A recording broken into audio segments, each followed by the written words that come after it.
एक गांव में श्यामू नाम का एक किसान रहता था। श्यामू बहुत परिश्रमी और नेकदिल व्यक्ति था, परंतु उसकी आर्थिक स्थिति बहुत अच्छी नहीं थी। एक दिन जब वह अपने खेत में काम कर रहा था, उसने देखा कि एक घायल पक्षी जमीन पर पड़ा हुआ है। श्यामू ने तुरंत काम छोड़कर पक्षी को उठाया और उसे अपने घर ले आया। श्यामू ने बहुत प्यार और देखभाल से पक्षी का इलाज किया। धीरे धीरे पक्षी स्वस्थ होने लगा। श्यामू ने उसे खाना और पानी दिया और जब पक्षी पूरी तरह ठीक हो गया तो उसने उसे आज़ाद कर दिया।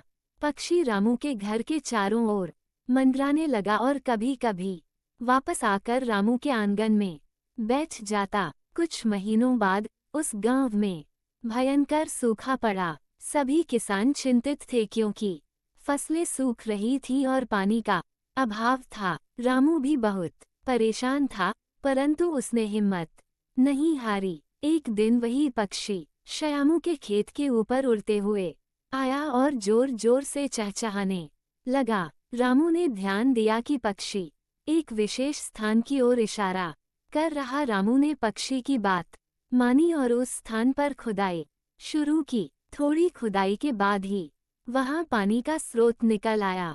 रामू ने तुरंत उस पानी का उपयोग अपनी फसलों के लिए किया। इस प्रकार रामू की फसलें बच गईं और उसे भरपूर अनाज प्राप्त हुआ।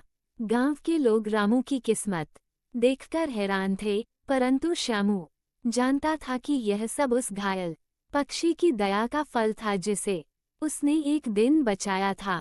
श्यामू ने अपनी फसल का कुछ हिस्सा गांव के जरूरतमंद लोगों में बांट दिया ताकि वे भी इस दया के फल का आनंद ले सकें।